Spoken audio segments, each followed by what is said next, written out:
E aí pessoal, beleza? Tudo bem? Tudo jóia com vocês? Voltamos aí para mais uma aula nossa aí do nosso CHC, o nosso curso de História completo para concursos vestibulares e também para militar. Exatamente isso. Professor, hoje é aula de exercício. Oh, que beleza! Você vai explicar, vai comentar esse exercício que está escrito atrás de você, nesse quadro bonito. Exatamente isso, meu aluno.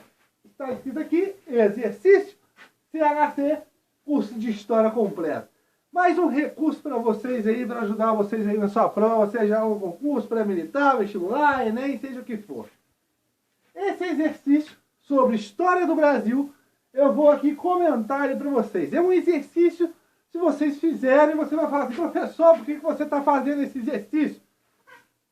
É muito fácil esse exercício. Por que você está comentando ele? Está na cara antes de você mesmo falar dele, eu já vi a resposta. Que beleza, meu aluno, que você observou a resposta já antes de eu falar. Você está melhor que eu ainda. Mas, falando aqui, tirando as brincadeiras, esse exercício, pessoal, é interessante porque ele aborda diferentes pontos, diferentes contextos históricos do Brasil, durante a história do Brasil. Então, além de ser um exercício moleza, é um exercício que você mexe com um dos principais temas que caem na sua prova. E eu vou explicar passo por passo. Beleza? Então vamos lá então no nosso CHC. Sobre a história do Brasil é incorreto. Você não viu o que está lá embaixo. Você já ia marcar a letra A. Professor, nossa, se você não fala isso, eu marcaria a letra A. Viu como que eu te falei que tem pegadinhas? Então, a primeira, você tem que sublinhar isso aqui. Muito importante. Isso aqui, ó, eu vou te dizer que 99% desse exercício está aqui. Por quê? Se você errar esse 1%, não adianta nada você saber o resto. Beleza? Tranquilo? Então, ele quer a incorreta. Ele quer o que está errado, o que não está de acordo. Então, sobre a história do Brasil, ele quer o que não está de acordo. Beleza? Tranquilo? Então, vamos lá. O DIP, no Estado Novo, controlava os meios de comunicação. Então, nessa primeira alternativa, se você não tivesse sublinhado aqui, você logo marcaria essa aqui. Por quê? Como eu já falei para vocês, quando ele fala incorreto, não está de acordo, é óbvio que o examinador, na primeira questão, vai querer te dar uma pernada. Então, já que ele não te deu uma pernada aqui, você já sabe que você tem que ler as questões. O DIP, no Estado Novo, controlava os meios de comunicação. É óbvio que lá no exercício não estava DIP, né? Estava Departamento de Imprensa e Propaganda, entre parênteses, DIP. Mas o quadro aqui, ele é pequeno, então eu abreviei de uma vez. Então, ele controlava que os meios de comunicação. Pessoal, isso está certo ou está errado? Corretíssimo! O DIP, o Departamento de Imprensa e Propaganda, no Estado Novo, controlava, pessoal, todo e qualquer meio de comunicação na época. Ele tinha várias áreas que atuava, tinha divisões, a divisão da imprensa, a divisão do turismo, a divisão de rádio, a divisão do sei do quê, então, da divulgação. Então tinha várias divisões onde que o DIP atuava. E ainda mais, o DIP, o Departamento de Imprensa e Propaganda, era diretamente ligado à cadeira da presidência. Ou seja, Getúlio Vargas estava olhando, estava de acordo com tudo que o DIP passava. Mas vamos entender o que é o DIP. O DIP, Departamento de Imprensa e Propaganda, ele era um órgão, né, do governo, onde ele controlava não só aquilo que seria passado na imprensa. Ou seja, ele censurava isso? Sim, censurava. Mas além disso, ele criava o quê? Uma imagem do Estado e mais ainda, uma imagem do presidente, uma imagem de Getúlio Dornelas Vargas como salvador da pátria. Então, pessoal, se você observa na sua prova imagens como pai dos pobres, você vê o Getúlio Vargas olhando para as criancinhas, é o DIP, é toda essa propaganda ideológica que forma através da imagem de Getúlio Vargas, formando o cara num Deus. Ou seja, sem Getúlio Vargas, o Brasil não é nada. Então, ele vangloria muito a imagem do Estado e a imagem de Getúlio Vargas. Muito importante, pessoal, porque quem controla os meios de comunicação, óbvio que vai ter oposição quase nenhuma. Vários jornais nessa época, como o Estado de São Paulo, se eu não me engano, foi perseguido, foi fechado por causa do DIP. Ia de encontro. Nos jornais, pessoal, óbvio que a atuação dele maior foi nas rádios, A Hora do Brasil e tudo mais, mas nos jornais você observava que o DIP falava até em que página a notícia tinha que estar. Ele falava que a página, tipo assim, uma inauguração de alguma coisa, uma participação de Getúlio Vargas, uma visita de Getúlio Vargas a um estado, uma inauguração do busto de Getúlio Vargas em algum lugar. Isso o DIP falava até em que parte do jornal ele deveria se encontrar a notícia. Então era uma manipulação muito grande. Óbvio que tinha os censores e tudo mais. Ok? Beleza? Então essa alternativa está correta. Passamos para a alternativa B. Lembrando, ele quer incorreta, por isso que eu não marquei a letra A. Se você esqueceu. A Guerra dos Mascates foi entre Olinda e Recife. Ó, professor, está falando da Guerra dos Mascates, lá de 1710, 1711. Exatamente isso. Está correto. Mas por que, professor? Me explica aí o que foi esse troço aí. Vou te explicar isso, meu querido aluno e aluno, meu amigo, minha amiga. A Guerra dos Mascates, pessoal, com o fim da invasão holandesa, com a expulsão dos holandeses, o que você observa? Duas cidades importantes, Olinda e Recife. Onde se localizavam esses dois? Aonde? É isso mesmo, no estado de Pernambuco. Pessoal, Olinda era antes considerado centro administrativo da capitania, da província, da capitania de Pernambuco.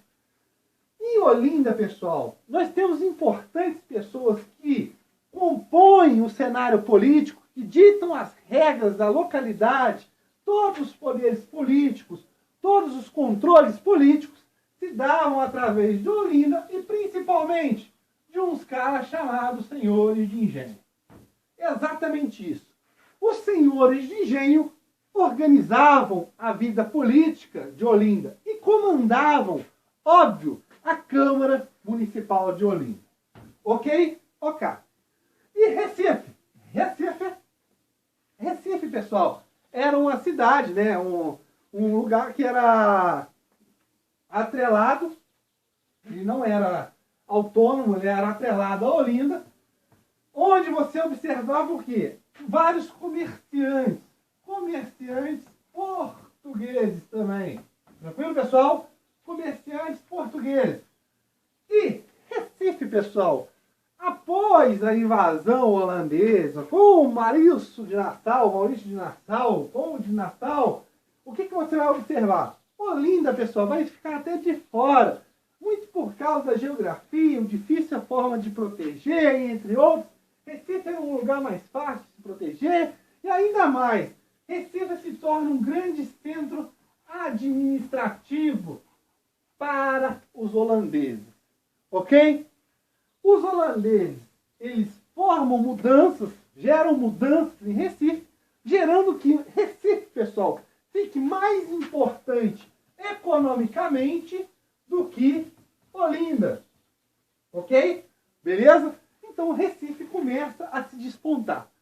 Com a expulsão dos holandeses, você observa uma rivalidade entre essas cidades, principalmente dos senhores de engenho de Olinda. Por quê? Esses, observando a expulsão dos holandeses, o que acontece com um produto importante, o açúcar? O preço dele começa a cair. Por quê? Eu estou bem gripado, pessoal, mas vai que vai. Os holandeses, quando são expulsos de Pernambuco, do Nordeste, eles não vão embora. Eles vão para onde? Para a América Central, num lugar chamado de Antilhas. E lá eles se fixam. E lá nas Antilhas, eles começam a produzir o açúcar e também, como antes da União Ibérica, antes da invasão holandesa, os holandeses eram principais parceiros econômicos de Portugal no comércio do açúcar, onde eles refinavam e vendiam esse açúcar na Europa. Ganharam muito dinheiro. E quando eles têm a técnica agora também de plantio, eles começam o quê? A plantar, a produzir o açúcar, né? Nas Antilhas. E correm com isso um grande concorrente ao açúcar pernambucano. Tranquilo? Consequentemente, esse açúcar antilhano vai ser o quê? Melhor que o pernambucano. Isso vai levar a uma concorrência e, consequentemente, esses senhores de engenho vão começar a quebrar, vão começar a se falir. Lembrando também que antes da invasão holandesa, o número de engenhos após a invasão holandesa é muito menor. Tranquilo, pessoal? E também aqui nós observamos também o caso da epidemia de varíola, que vai matar vários escravos que trabalhavam nessas lavouras e vai contribuir também para a diminuição dessa economia açucareira. Tranquilo? Então, vendo esses senhores de engenhos fragilizados por essa crise, eles vão começar a pedir dinheiro emprestado a esses comerciantes de Olinda. Ok, mas só que, para custear a expulsão dos holandeses, o que a Câmara de Olinda faz? Aumenta os impostos. E quem era subordinado à Câmara de Olinda? Recife. Logo, pessoal, quem teria que pagar os impostos também seria quem? Esses comerciantes de Recife. Óbvio que eles não vão aceitar. Eles vão querer fazer o quê? Eles vão querer, nesse caso, a autonomia de Recife frente a Olinda. E consegue. Transformam Recife numa vila e com isso, como vila, eles podem criar uma Câmara Municipal e com isso tem autonomia política. Óbvio que esses senhores de engenho, vendo essa autonomia política de Recife, irão ficar com medo. Por quê? Aquele dinheiro que pediram emprestado por causa da crise do açúcar, agora a Câmara de Recife, se quiser, pode impor para cobrança.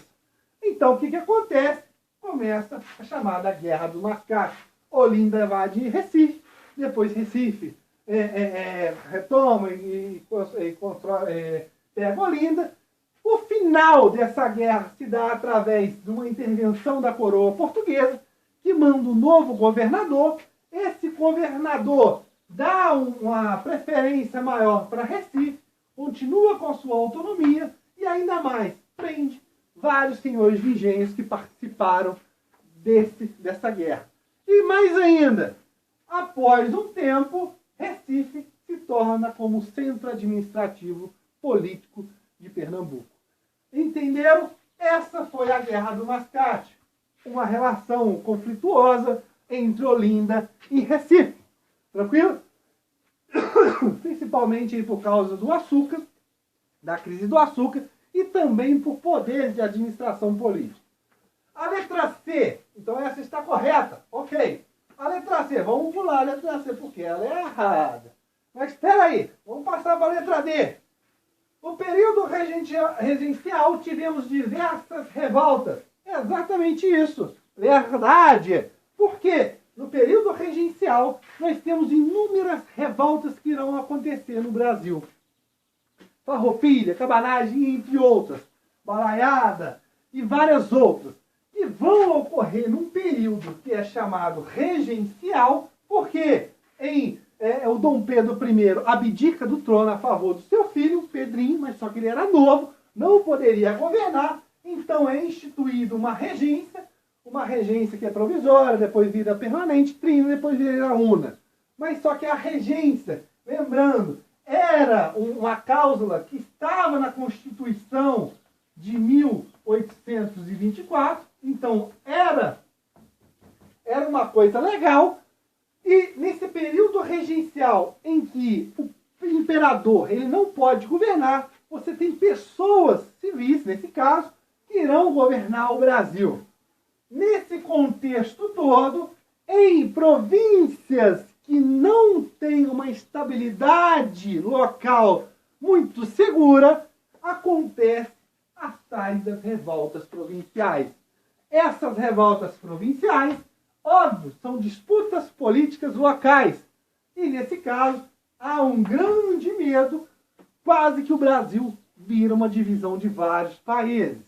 Óbvio que o ato adicional, ele vai ser uma forma, um avanço republicano, um avanço, aí no caso do federalismo, da autonomia, vai dar autonomia para essas províncias, mas só que essas revoltas vão minar muito o poder centralizado, né? A união dessas províncias, desses estados, que é chamado de províncias.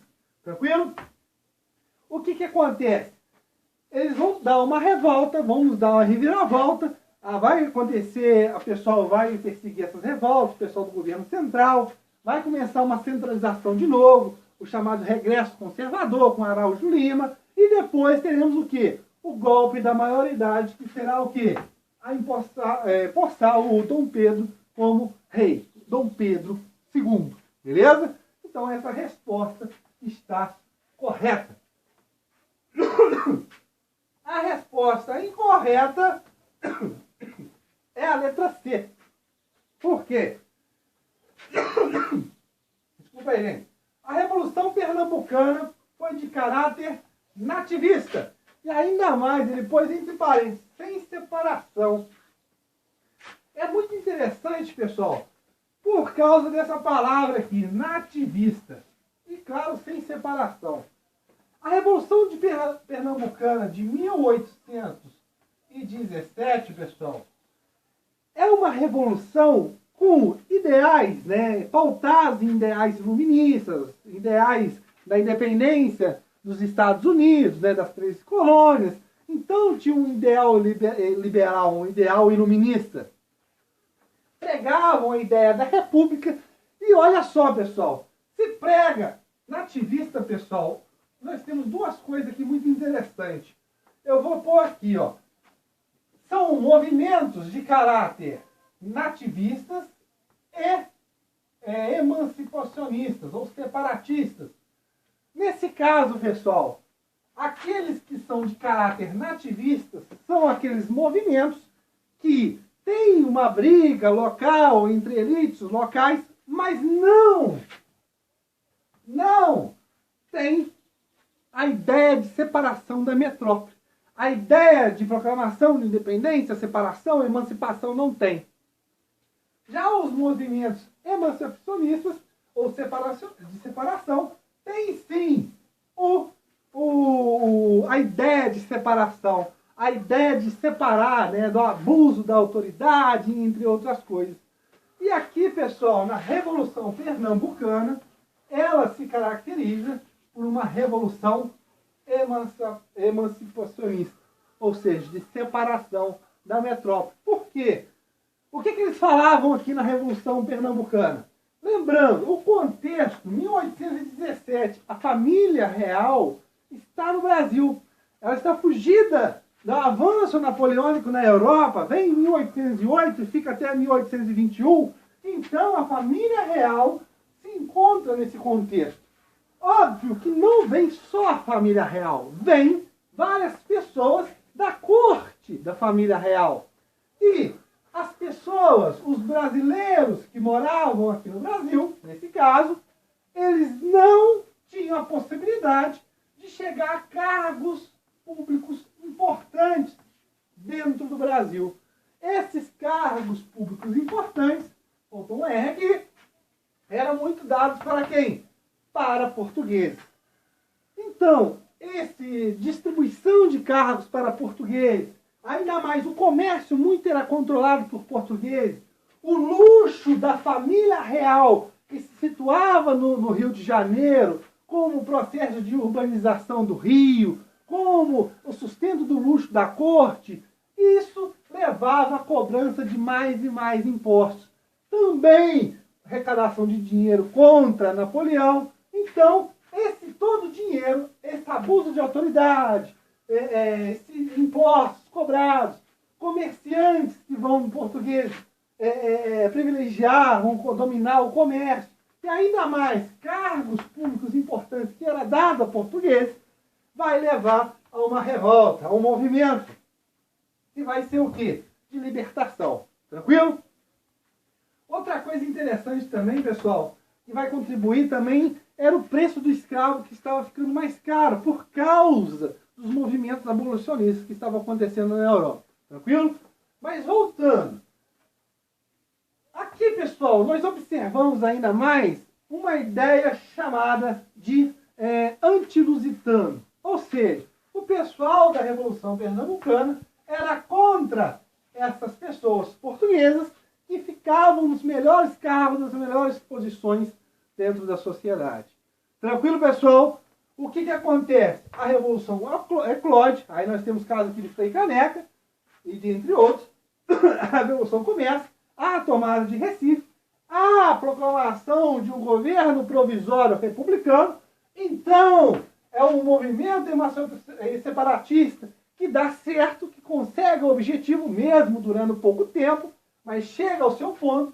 E o que acontece? No final de tudo, o governo central, né, nesse caso, as tropas monárquicas, consegue retomar o poder. Então, movimentos de caráter nativistas são movimentos que não têm a ideia de quê? De separação.